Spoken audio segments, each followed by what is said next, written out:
Well, a very good evening to you, and thank you for joining us on this edition of KTN Friday Briefing with Edith Kimani. Betty Kialo is away on a short holiday, but she assures me she'll be back next week on Friday. But we do have the Friday Briefing specials. Your favorite guest anchor in studio this evening, Professor James Kiyiapi. Where has he been? Well, I will tell you something. Right now, he's getting his makeup done, getting ready for that segment. Some very interesting stories he has since you last saw him. And of course, Willis, a wordmaster, will be joining us shortly in this bulletin. Right now, though, let's get straight to it. A section of Muslim leaders are now claiming that the state has orchestrated a deliberate crackdown to profile ethnic Somalis in Kenya. Now, the leaders say the crackdown mounted mainly in Eastleigh is an economic sabotage campaign against Somalis.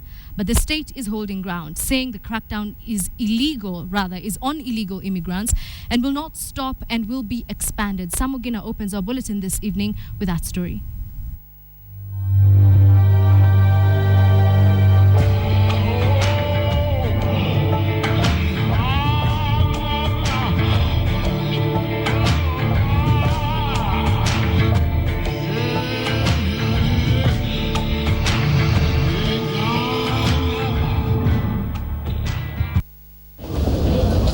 Kenyans of Somali descent now say the pressure on the group is too much. They are bearing the brunt of the ongoing crackdown on undocumented immigrants. The ethnic Somali Muslims have strongly criticized government for profiling the community. And now the leaders are claiming there is a sinister motive in the whole operation. There is an effort on the part of the state to create a situation in this country, and that needs to be really questioned. Kenya Security Agency and the executive of this country have different agenda for this operation. It's not an operation to clean terrorist suspects. It's an operation to radicalize individuals who are innocent. They have now dubbed the crackdown an economic war launched against the entrepreneurial Somali skills, and the intelligence system has been castigated for launching their front. To criminalize the Somali community because they are very good businessmen is tantamount to exactly what Hitler did, because the Jews were good businessmen in the Second World War when that Holocaust was carried out. The leaders warned government to tread cautiously, not to divide the country along religious lines. They want the exercise stopped, accusing the intelligence and security services of blanket condemnation of Muslims over terror.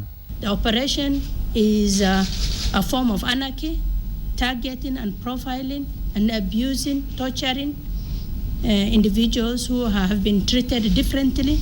We have seen men and women being bundled together.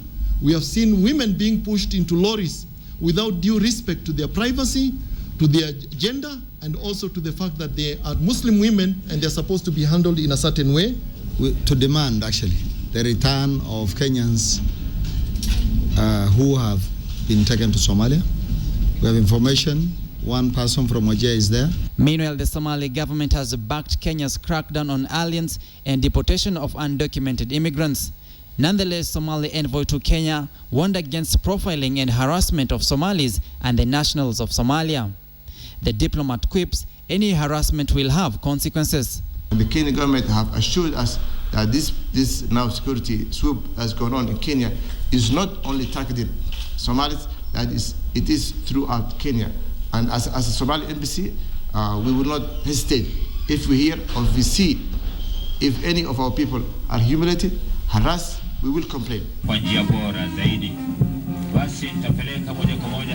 Government on its side is talking tough, saying the crackdown will now be expanded to other counties as it steps up war on terror.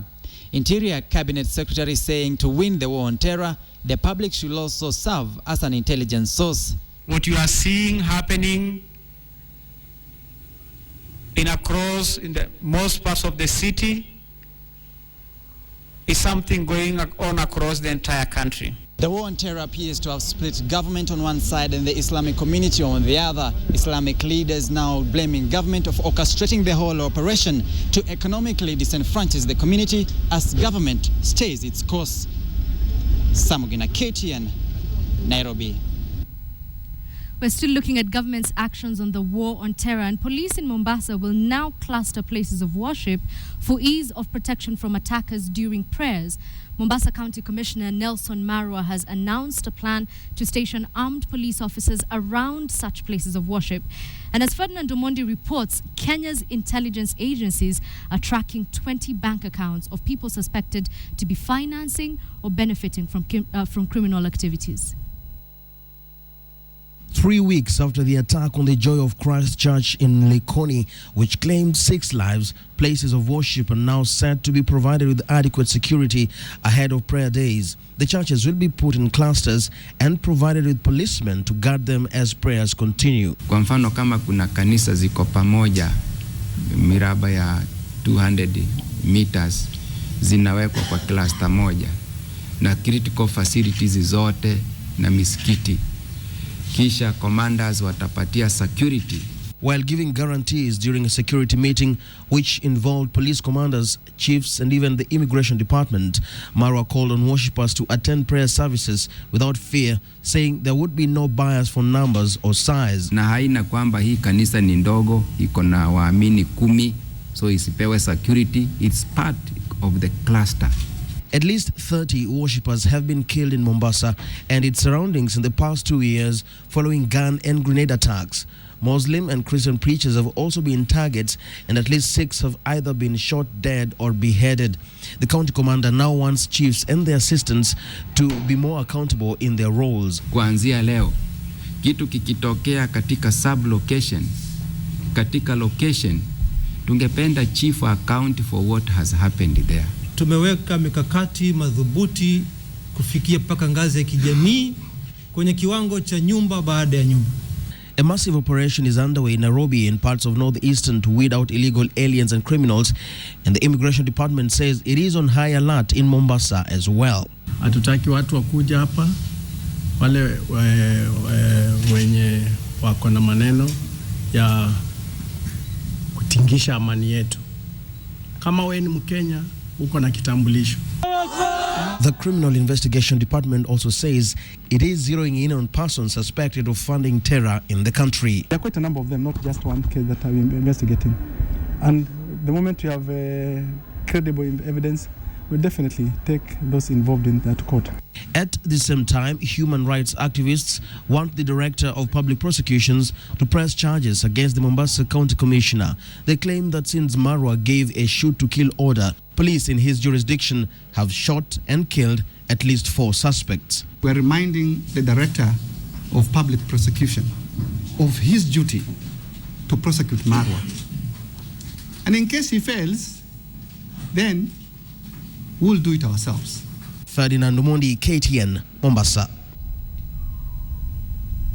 Well, that question forms the basis of our big question this evening. And tonight we're asking you if you support the plan to have armed police guarding places of worship in Mombasa.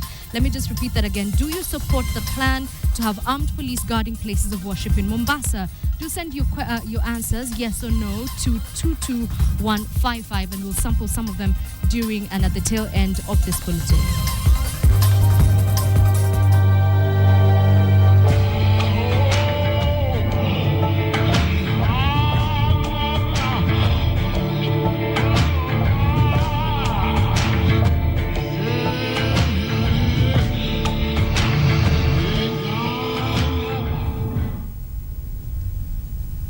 Elsewhere, somber mood engulfed Kibiri ward in Karachuonyo constituency following the murder of a Homa Bay County Assembly member.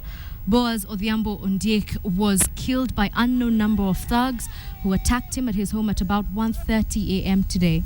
Now, eyewitnesses said the hooligans went into Ondiek's home, broke into his house, and then shot him dead. Kitu kama saa 7 hivi sisi tulisikia kama umbwa alipiga kelele, lakini wakati tunaamuka hivyo tunasikia sauti ya bunduki. Baada ya kusikia sauti ya bunduki tena mara ya pili, kumaliza hiyo tunasikia sauti ya mwanamke ya huyo jamaa akilia saa hiyo siku. Our thoughts and prayers are certainly with the family at this difficult time. Elsewhere, the Court of Appeal in Kisumu has nullified the election of Shinyalu MP Silvas Anami Lisamula. The appellate judges Onyango Otieno, Patrick Kiage, and Agnes Murgo ruled this morning that the election in Shinyalu on March 4th was marred by violence that affected the final outcome. Just 6 months ago, the High Court in Kakamega upheld the election of Anami as Shinyalu MP, but the poll loser, Justice Kizito, then went to court, that's a Court of Appeal, to challenge the decision. Now the Court of Appeal says the High Court was wrong in dismissing the petitioner's request for scrutiny and recount of the votes.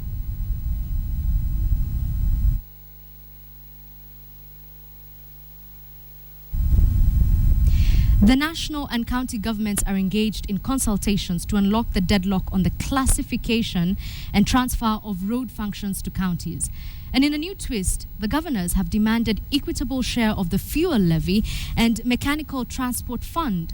The county bosses have maintained that road functions assigned to counties under the fourth schedule of the Constitution must be devolved. These roads could be leading to the next battlefront between governors and the national government. A proposed bill to reclassify some of the roads, now seen as an attempt to redirect road funds to the national government instead of the counties. This is why the Minister of Transport and Infrastructure held a consultative forum with governors and county executives in charge of infrastructure to discuss the classification and transfer of roads functions between the national and county governments. The governors took issue with the draft roads bill, which defines Class A, B and C roads as national roads, while leaving Class D and E roads to counties. I don't know why the bill would go to that stage before there is agreement, because these are some of the things that give us some unnecessary push and pull. Hiyo ni vitu watu wanapata kwa computer, inakuja kwangu, I throw it away, inakuja kwangu, I throw it away. The last copy is on my desk this morning. I don't think it is with anybody else. Before we start sharing, because also in the ministry, we don't have a position that we have taken on the draft bill. Class A and B roads are superhighways and national trunk roads. Governors seem to agree that some of the Class C roads that transit counties could be upgraded to national roads, while Class C roads that do not transit should remain under county governments. Roads is a very touchy issue out there at home. If we are unable, it does not matter who does the road. The counties will be crucified for it. Even if it is Class B, moving from Narok to Kisii, my colleagues, including Governor Ongwai, will definitely ask me why he's going through potholes and is in a mess. How we deal with our roads is our business. So that cannot be dictated. What the governor is also stating is very important. That to get to his county, unless he uses a chopper, we must also be put to task if there is a national road. Governors questioned why the Transition Authority has not transferred the mechanical and transport fund equipment to counties, yet the funds were supposed to be devolved by January this year. Governors are now calling for equitable sharing and distribution of development funds in the road sector between the national and county governments. We are also coming back to discuss the formula for distribution of the fuel levy fund, because fuel levy is being collected in every part of this country, and therefore the benefits of that fuel levy fund should then go to every part of this country. The ministry issued governors with its proposals on classification of national and county roads for brainstorming at county level before holding another consultative meeting in May to agree on the way forward. Patrick Amimo, KTN. The Supreme Court has directed the government not to switch off analog television broadcast until an appeal filed before it is determined.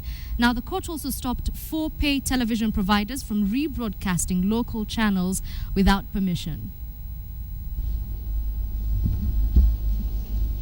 In the ruling, Supreme Court judges Jackton Bomo Ojwang and Smokin Wanjala issued an order directing the government not to switch off the analog signal until the appeal was determined. It further upheld the decision of the Court of Appeal that set September 30th, 2014 as the deadline for digital switch-off. The court also barred Signet Kenya, Star Times, Pan-African Network and GoTV from rebroadcasting content from 3 media houses without their consent. Signet Kenya Limited, Star Times Media Limited, Pan-Africa Network Group Kenya Limited, and GOTV Kenya Limited are hereby prohibited from broadcasting any content from the Royal Media Services Limited, Nation Media Group Limited, and Standard Group Limited without their consent, pending the hearing and determination of the intended appeal. The three media stations had claimed that their rights were being violated owing to the broadcast of their channels without their permission. Last month, the Court of Appeal ordered the government to postpone digital migration until September. While making the ruling in the case pitting the government through the Ministry of ICT and Communications Authority of Kenya against three broadcasters, the Nation Media Group, Standard Media Group, and Royal Media Services, the Court of Appeal revoked the signal distribution awarded to China's Pan-African Network Group and ordered a fresh tendering process. Friday's ruling now means the government cannot switch off the analog signal until the appeal is heard and determined. The case will come up for mention on 27th March. Wilkis Anyabwa, KTN. Two Kenyans who were kidnapped by the Al-Shabaab in 2011 have been rescued by KDF troops along the Kenyan borders. James Kiyiapi, a driver who worked for Care International, and his colleague Daniel Njuguna Wanyoike are said to be in stable condition. Najma Ismail reports. It's been almost 3 years since the two Kenyan aid workers were abducted by the Al-Shabaab militia group while working in the war-torn country. The two, James Kiyiapi, who worked with Care International, and his counterpart, Daniel Njuguna Wanyoike, disappeared when their vehicle was ambushed by militiamen between Barawe and Doble area. Colonel Willie Wesonga, the KDF Information Operations Officer, said that the two aid workers were rescued last night after the vehicle they were being ferried in was impounded by AMISOM's KDF soldiers at a roadblock near the Kenyan border. Wesonga says initially the two men were being held at Afmado before they were taken to Barawe area and then to an undisclosed location. Kishui and Wanyoike are expected in the country tomorrow but are currently undergoing health checkups at the Doble Level 2 hospital under heavy security. Details of the whereabouts of their abductors are still scanty. Najma Ismail, KTN. Well, some good news now. Baby Satrino Sr., remember him? He's the one whose story touched the nation after a bullet was lodged in his head after the Likoni attacks. Well, he's been taken under the care of Nairobi Senator Mike Mbuvi. Sonko has promised to take care of baby Satrin and support him and his entire family to get a better life. After being discharged from the Kenyatta National Hospital yesterday, Baby Osinya was hosted at Sonko's house together with his family as they prepared to start rebuilding their lives. The senator expressed his desire to take care of baby Satrin as his own son. He, however, has no intention of separating baby Satrin from his father or his brother. He also hopes to assist his father secure a job. Now, even though Sonko's action has attracted mixed reactions, he insists that his intentions are not about publicity, but for Satrin's welfare. Taking advantage of the situation, we don't want maybe to talk people to think, my critics to think that I want publicity. No, I'm offering everything I'm doing on humanitarian ground. And I'm also appealing to other well-wishers who are willing to help the other two kids. But at the moment, I'm going to take care of the two kids, the baby Osinya himself, who is at tender age, and the other kid, Gift. I'll take care of the education. I'll take care of the future and everything. The government has actually moved to investigate the weak links inside the Kenya Wildlife Service that have allowed poaching to get out of hand. The task force has been established to probe the problems bedeviling the wildlife sector as a committee of officials from 4 government ministries take over the supervision and scrutiny of processes at KWS. After months of public and stakeholder outcry about the wanton poaching of Kenya's wildlife, even right inside game reserves, the government has now formed a caretaker team that includes, among others, the Ministry of Interior, Environment and Natural Resources, Treasury, devolution, and the Kenya Wildlife Service. Their mandate will be to scrutinize and oversee operations at the KWS for the next 3 months.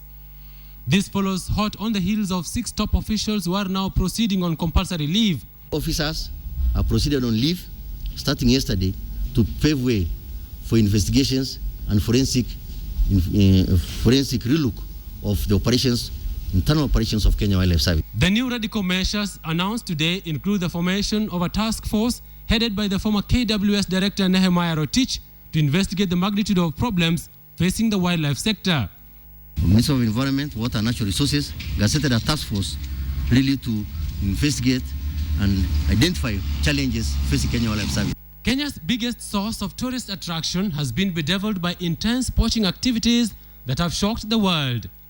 KTN's incisive expose, Poachers and Butchers by Dennis Onzarigo, revealed the seeming collusion between some of the KWS officers and some of the suspected poachers. Now, the government has made a move to deal with the menace. The task force will make their report to the government in the next 1 month. Well, it's now time for our guest anchor segment. I've never done this, neither have you, so we're both new at this. Thank you for joining us this evening. Thank you. Professor James Ole Kiyiapi. The last time we saw you, it was during the presidential debate in 2013. And then, of course, during the last elections. Campaigns, Right. and then the elections. Yeah. How have you been? I've been very well, very fine, and I've actually been around. What have you been doing? We haven't seen much of you since the elections. Much of last year, I took a bit of time to just reflect and relax, and took a sabbatical. It's called political sabbatical, which is a time to do a post-mortem of what happened and how did things go the way they did, and what could we have done better. So what did you come out with from your sabbatical? Well, what went wrong? it will come out. It will come out in my book, which is coming. Oh, you have a book coming I wanted to release the book last year, but then when I looked at it, because I had more time, so I decided to. It was initially a biography, so I decided to change it. So now it is an autobiography. I'm writing my own story. A lot of Kenyans did not really know who Kiyiapi was. A lot of Kenyans, remember I was called all kinds of names. I was called a project. I was called just a joker and all kinds of things. Okay, so how did that make you feel now looking back? I mean, you've gone through this writing your book. I just felt bad that a lot of people trivialized what was a very serious agenda. And unfortunately, I think even some in the media also didn't take me seriously. But I was a very serious candidate. But why do you think you weren't taken seriously? Because I was unconventional. I was not, that was not what Kenyans were used to. Kenyans were used to, mainstream politicians going out, using a lot of resources, money, mobilizing crowds. But mine was different. I was taking the message to the Kenyan people. I was talking to young people. I was talking to people directly. Yeah. And I thought that the people were ready for the issues rather than the drama, the political drama that characterizes Kenyan's politics. We were talking about this earlier. I told you drama is a very strong word. But you see, I saw a lot of drama, and I really think that Kenyans need to take, the leadership question very seriously. Leadership is not just about the next election, Leadership at the core is about the next generation. Okay. Thinking about young people, thinking about children, thinking about environment, thinking about all kinds of issues. It sounds to me right now. And that is what it was about. I have to confess, Professor, it sounds to me right now as though you're campaigning. Are we going to see you in the next elections? Is it something you still want to do? You can't write me become off. president? You can't write me off. I mean, when you start running, you don't just try and then quit. You don't quit the race. You run and run until you win. So you're gonna keep running until you win? Well, I'm not saying I'm going to run next one or any specific one, but I'm saying you pursue your goal until the end. Okay, so a lot of people, I asked them to send me questions on Twitter when I said you were coming, and most people said, what does he think about the current Jubilee government? Do you think he would have made a better president than President Uhuru Kenyatta? First of all, in all fairness, I was in government, and I knew, and I know that even in government when I was there, it takes a lot of time. It takes a long time for things in government to be realized.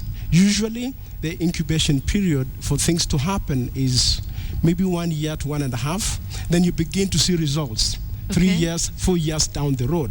So assuming this current government is putting serious programs in place, then we would begin to see this, say, by mid of this year, by end of this year.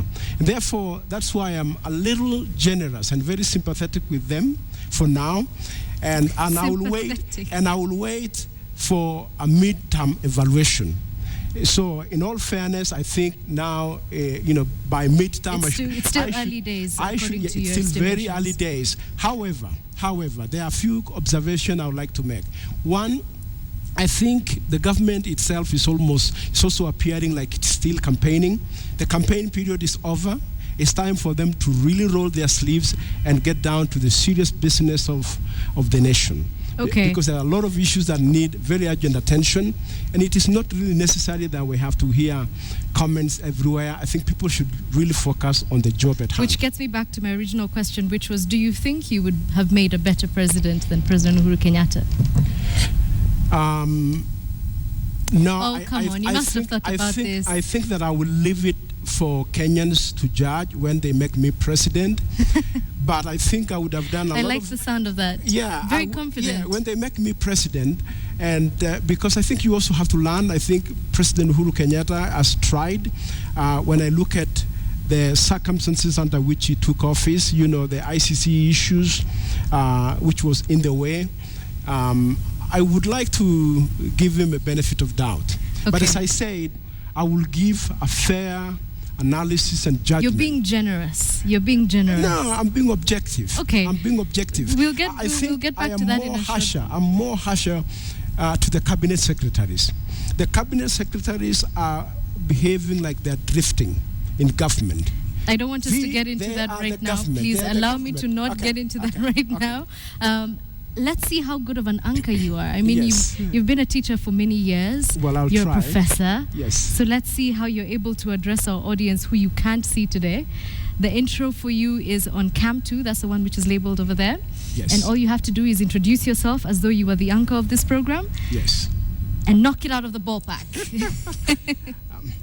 Good evening, viewers. I'm Professor James Ole Kiyiapi.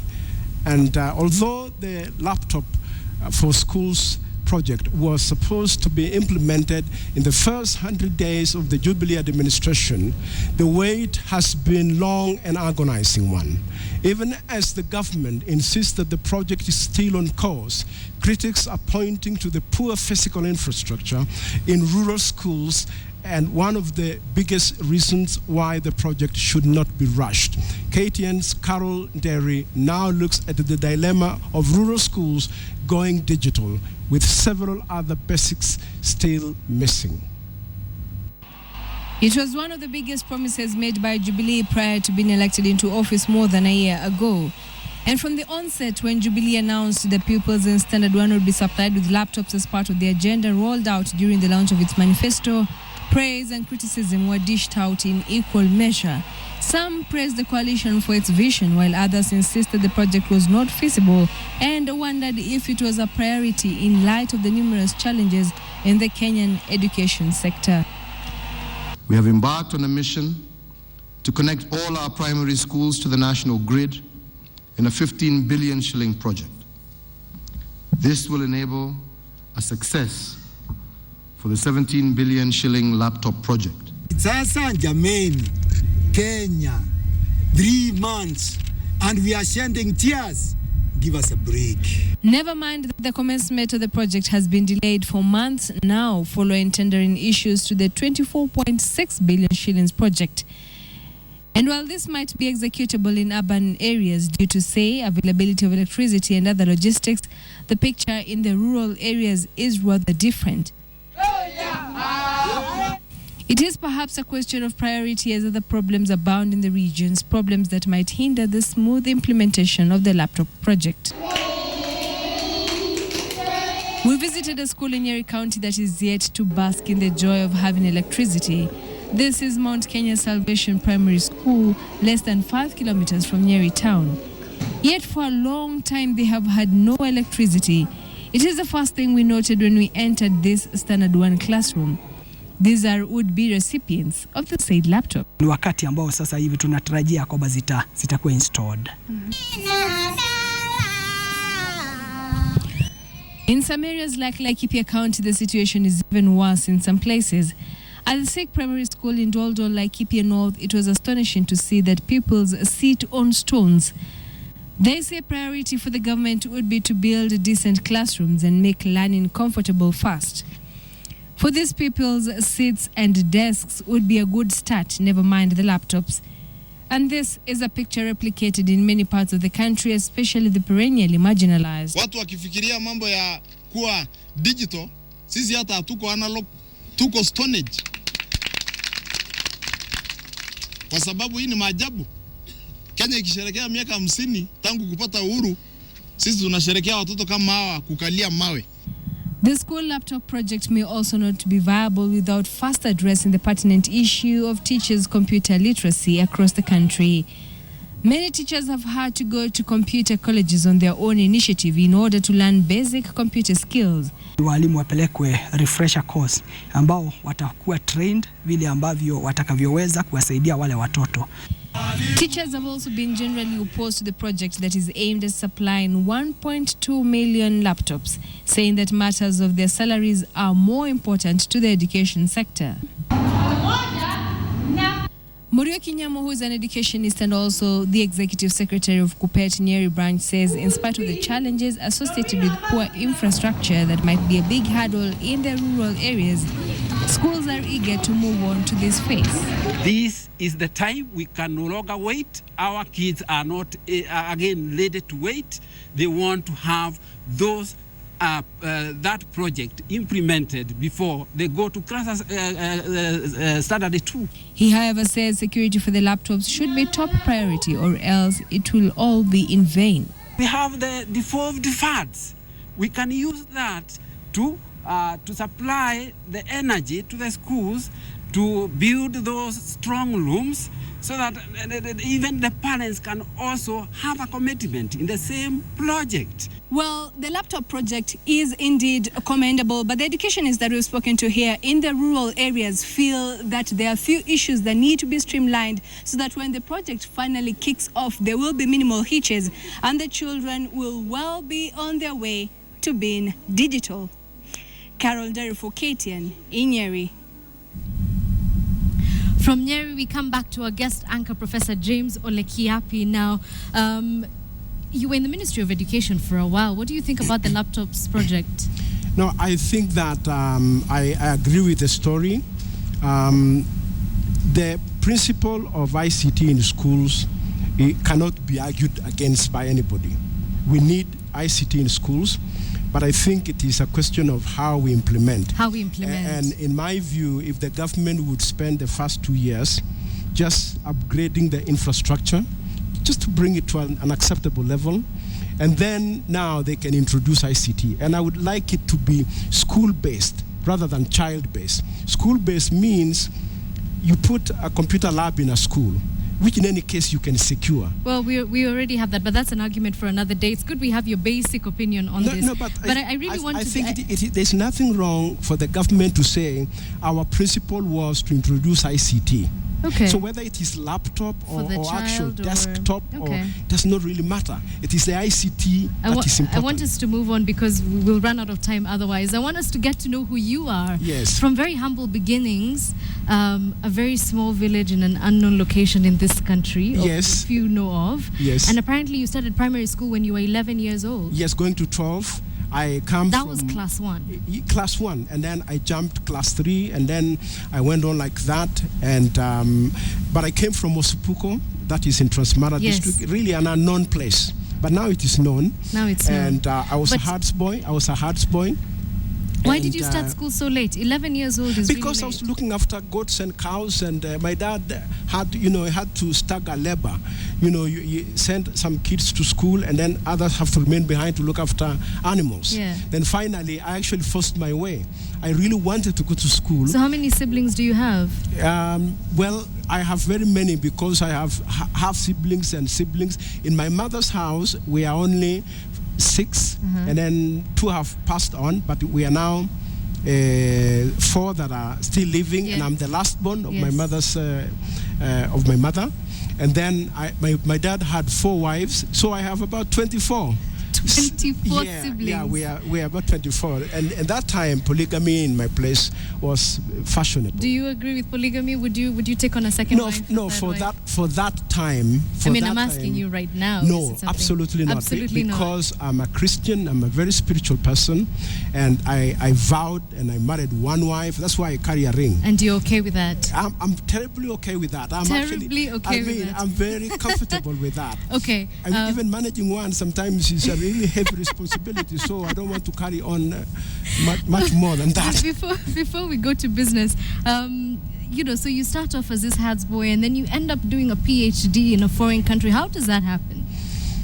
I was going to do a master's degree, and then I did very well in my first year. I scored A grades, and my professors gave me the option that I could finish my master's and come back home, and then there was no guarantee of scholarship. Yeah. Or if I was willing to transfer, which was a risk, then I would be guaranteed a PhD scholarship.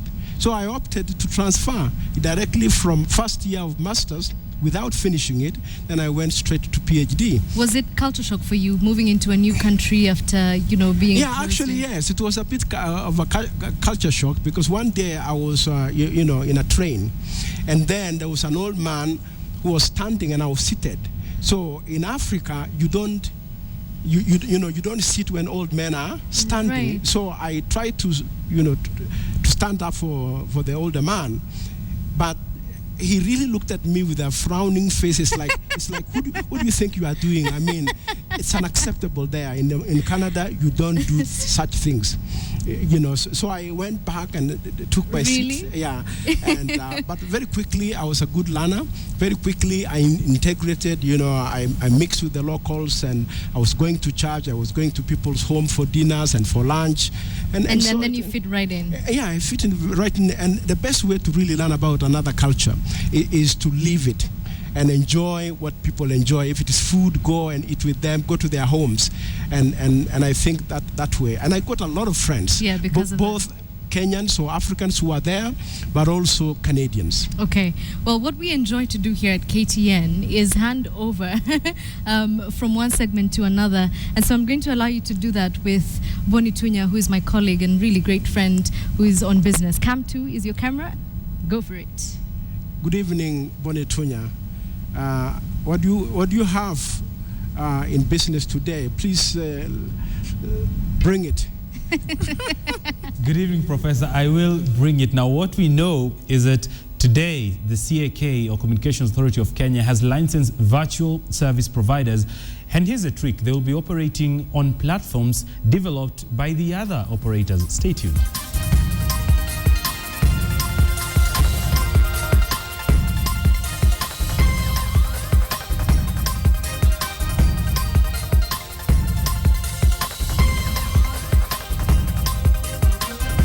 My name is Boni Tunya. This is business.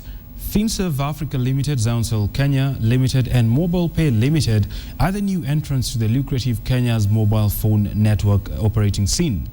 Now, the three will run on Airtel's Kenya's infrastructure. And here is KTN's Adelaide Changole with the rest of that report. For several years, the debate on infrastructure sharing in Kenya has dominated the airtime. Safaricom, the leading operator by market share, has often been seen as the target of this debate. But now the regulator says it will be forced to comply. A sharing of infrastructure is something that has now been captured in the 2013 Act. So it is going to be mandatory. According to the authority, network operators are sitting on what it calls idle capacity within a limited spectrum. If shared, the market will witness equal opportunity for all operators and subscribers. They should inculcate in themselves the culture of sharing, and they are not sharing for free anyway. In fact, we are creating another market for them in order to be able to utilize their resources properly. The three firms, FinServe Africa Limited, affiliated to Equity Bank, Zauncel Kenya Limited, and Mobile Pay Limited, will be hosted in Airtel Kenya's network, allowing them to tap into the operator's infrastructure to roll out mobile services. including customer registration, SIM card issuance, billing and customer care to subscribers without holding a spectrum license. The cost of building a mobile network operator is high, and a few entities have the capacity to invest in such infrastructure. The concept of MVNO gives such small enterprises the opportunity to set up and provide mobile cellular services without the need to heavily invest in the rollout of infrastructure. The regulator, however, insists that this move is not targeted at any particular player, but for optimization of the spectrum. It is just a regulatory issue that we are dealing with in trying to address the complexities that are emerging in this particular market and to ensure that competition thrives. But we are not targeting anybody. Adelaide Changole, KTN Business. Moving on, a takeover bid announced for the listed agriculture farm Rea Vipingo aroused various interests in the market. Now, this has seen suitors revise their bids as they seek to win the ultimate takeover price. However, the process has ended up in court after one of the suitors claimed that their offer was being rejected irregularly. Charles Kitonga explains the interest surrounding the Sisal plantation farm. When Rea Trading Company, which owns 57% of Rea Vipingo plantation, expressed interest to buy out the rest of the Sisal producers' stake late last year, Centum Investment and Vanya Investment Pool also submitted their buyout offers, setting up a bruising battle on who could give the best return on investment to the minority shareholders. Analysts reckon that the 28,000 hectares of land in Kenya and Tanzania is the main source of attraction. What we can maybe point out from all this bidding that we've seen currently in the market is the strategic land portfolio that the company holds. Initially, Rea Trading sought to acquire Vipingo at 40 shillings per share, while Centum and Vanya cashed in on 50 and 55 shillings per share, respectively. Revision of these offers have seen Rea Trading offer to buy each share at 70 shillings, Centum at 75 shillings, while Vanya's offer of 80 shillings is subject to approval by the Capital Markets Authority. With the revised offers that we currently have, the Rea Trading Company is valuing the company at around 4.5 billion. Centum theirs it's at around 4.8 billion. And if Vanya Investment Pool offer is accepted by CMA, the evaluation will put the company at around maybe 5.2 billion. Vanya's move to the High Court to compel the capital markets regulator to accept its 80 shillings per share offer presents an opportunity for the minority shareholders to triple their wealth, with the share having been quoted at 27 shillings and 50 cents in November last year when it last traded at the Nairobi Securities Exchange. The board for Rea Vipingo, by the mandate that they have, they are supposed to accept the best offer that maximizes shareholder value. Vanya accuses CMA of denying the chance to vary its earlier offer of 55 shillings, but the regulator insists the revised price was filed outside the deadline. The county government of Kilifi, where Rea Vipingo owns 10,570 acres of land, has separately moved to court to stop the impending sale of the company, saying the farm allegedly acquired the public land illegally. The Vipingo estate in Kilifi was acquired in 1939 under the colonial land laws, and the county wants the National Land Commission to repossess the parcels and distribute it to locals. Charles Gitonga, KTN Business. Staying with matters agriculture, a campaign has been launched to help local farmers minimize post-harvest losses currently estimated at hundreds of millions of shillings. Here's KTN's Philip Keitani. For a farmer, harvesting time is critical in assessing his output after hard work during the season. But for Kenyan farmers, this period has over the years become a very agonizing one. We at EAGC recognize that post-harvest waste and spoilage constitute a major drain on food production and aggregates food insecurity in the region. It is out of this that players in the cereal industry have come up with a campaign aimed at educating farmers to embrace post-harvest technologies. The theme of the 2014 EAGC Agro-Business Expo on promoting post-harvest technologies, improving the quality, safety and marketability of farm produce. The East African Grain Council will spearhead the campaign in collaboration with the Ministry of Agriculture. We are calling on the entire agricultural sector, and especially the agribusinesses and development partners, to focus and disseminate post-harvest losses, reduction technologies, and intervention. Regionally, the post-harvest losses are estimated at $1.6 billion per year, or about 13.5% of the total value of grain produced. Philip Keitan, KTN Business. Well, Boni Tunya, thank you for the business. You forgot to tell them about KTN News Desk. Right, I'll be on News Desk also with Edith Kimani. We'll both be on KTN News Desk on Monday, so do make a date with us then. Let's have a look at the top story this evening, however, just in case you missed it. A section of Muslim leaders are now claiming that the state has orchestrated a deliberate crackdown to profile ethnic Somalis in Kenya. The leaders say the crackdown mounted mainly in Eastleigh is an economic sabotage campaign against Somalis, but the state is holding ground, saying that the crackdown on illegal immigrants will not stop and will actually be expanded.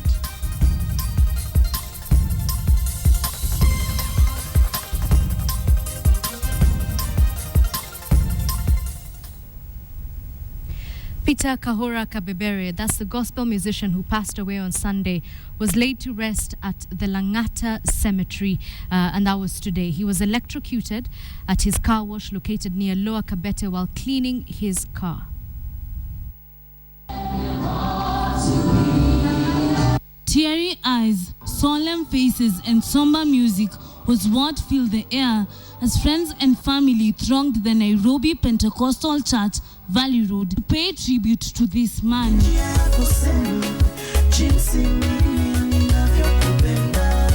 One by one, they paid homage to one Peter Kahora Kaberere. Kabs was just one of those guys he always wanted to be around because he was full of joy, he was full of life. Everything that he did, Kabs gave it 100%, nothing less. To ask that you leave behind your memory and laughter will forever be in our hearts. The renowned gospel musician will be remembered for inspiring music and his work with the men ministry. He is also known to have left a mark in the life of everyone he met. The body of the 32-year-old was later laid at the Langata Cemetery. Kaberere is survived by a son and a wife, and though he is gone, he remains alive in the hearts of so many. Naiga Otieno, KTN.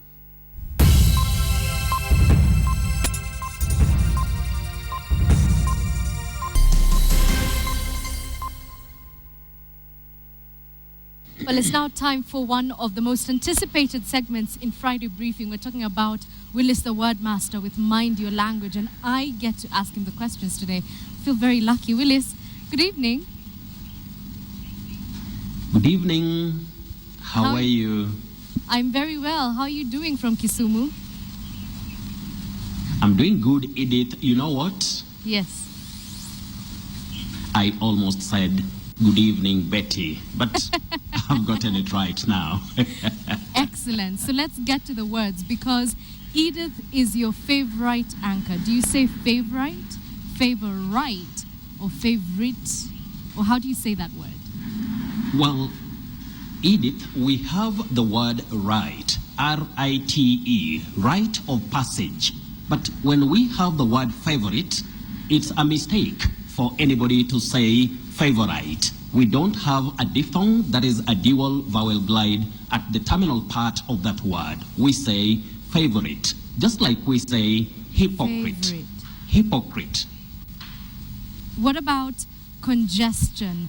When it's rush hour, Nairobi has a lot of congestion. Is it congestion? I've heard congestion. I've heard congestion.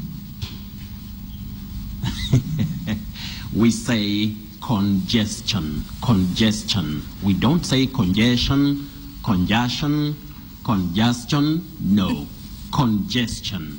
Just like we have the word digestion, digestion, and we have the question, question, not question.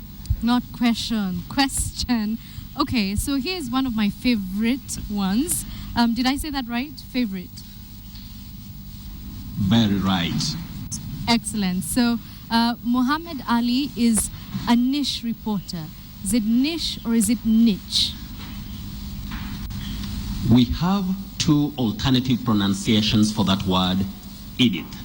We say niche and you can also say niche. Certain English words have more than one acceptable pronunciation, just like we say finance or finance, issue or issue. So niche or niche. Niche or niche. Speaking of niche, there are some niche, is it advertisements, advertisements? How exactly do you say that word? A very tricky one. We have what we call inflection of words, the changing of the form of words for grammatical function. So when we have the verb to advertise, ties, to advertise, but the moment we change that word for grammatical function into a noun, Edith, we now say advertisement, advertisement, not advertisement. And here I'm talking about RP. Right. So are there any other words which follow this rule apart from advertisement? Yes, I've said you say advertise or advertise, but then we say advertisement. We also say invite, but we don't say invitation. We say invitation. Combine, combination, not combination. So when words change their form grammatically, then you'll have what we call partial change of pronunciation in certain words, not all, certain English words. Passion change of pronunciation. Okay, so how do you say, if you give lawyers a constitution, they may interpret or interpret? Well, we have the primary stress on the second syllable. Primary stress. You say interpret, interpret, interpret, not interpret. Just like we say investigate, not investigate. Investigate. Investigate, interpret. Okay, Yes. let's just set the record straight. The Garden of Eden or the Garden of Eden? And is it Edith or Edith? Well, it's good you've asked. Yes. First and foremost, before I can respond to your question, Edith, I have to say you surprised me at one stage in English, because your English is so refined. When you said Edith, many people say Edith because of, the spelling. But that word or the name is Edith, just the way you pronounce it. We also say Eden or Eden, not Eden. Most of us say the Garden of Eden. We say the Garden of Eden or Eden, not Eden, the way it is spelled. The Garden of Eden or Eden or Eden. All right. Whew. Eden or Eden. Eden or Eden. Finally, my last word for today. Do you say bed sheet? I want to cover myself with a bed sheet. Is it the difference between basically a ship on water or a sheep on the field?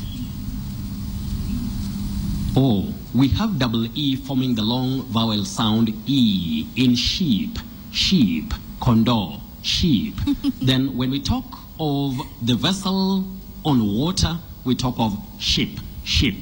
That is the short vowel sound E. Just like we say bed sheet, sheet, not bed sheet. Sheet is S-H-I-T, which is in fact a very bad word for me to use right here.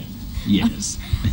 Okay, and finally, Willis, what is your surprise word for this evening? Yes. I'm very eager to know.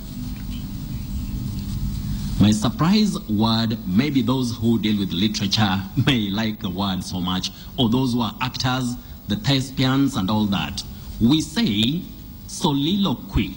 Soliloquy. When we have somebody talking on stage, soliloquy. But many people say soliloquy. So actors should catch this.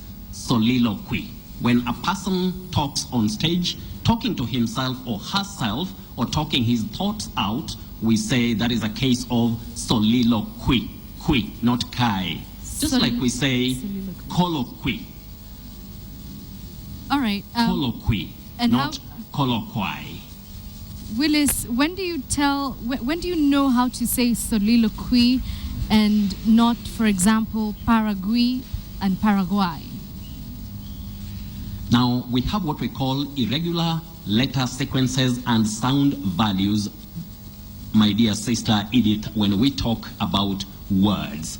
In this case, you may find a word like hard. Hard, it's hard, H-A-R-D, hard. Hard. But when we talk about that room in a hospital, we won't say the word, we now say ward.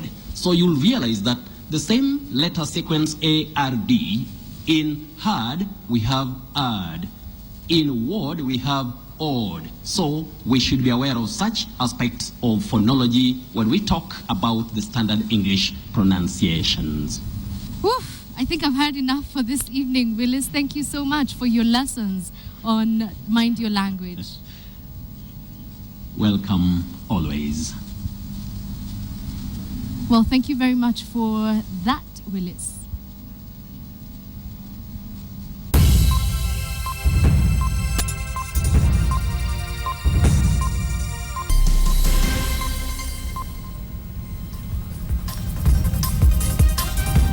Earlier on, Willis made me know that he's very tech savvy. He says you can now send him the words you want pronounced on at Willis Ochieng1. That's at WILLICE Ochieng1.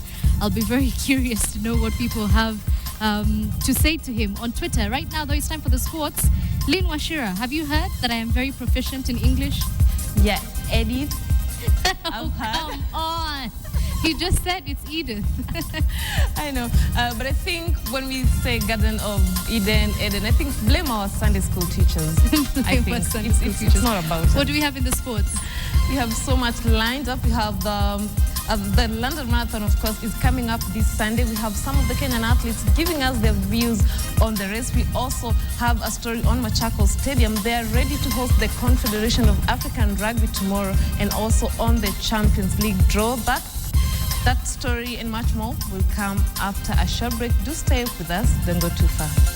The 3,000 meter steeplechase race and some of the field events such as pole vaults, high jump and long jump were not part of the menu during the third AK track and field meeting in Kisii due to lack of proper facilities. However, the track meeting attracted a good number of participants in the track event, some of whom fell to greenhorns.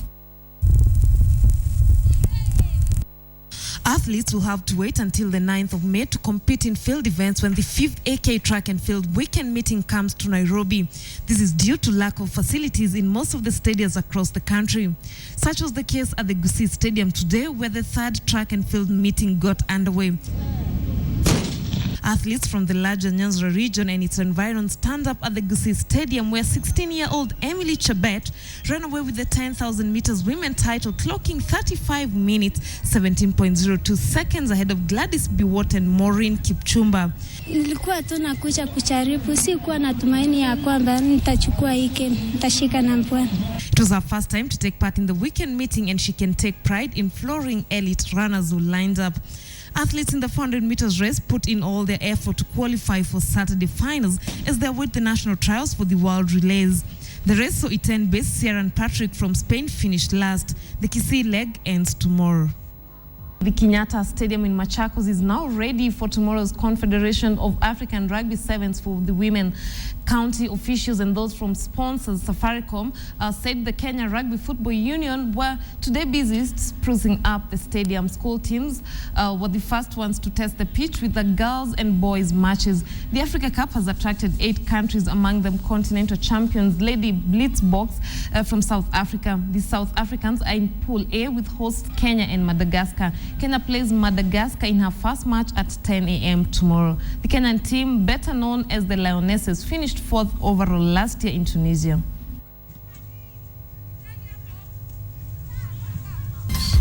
Well, we're winding up this bulletin. We're literally being kicked out of the studio. So here's a recap of our big question this evening.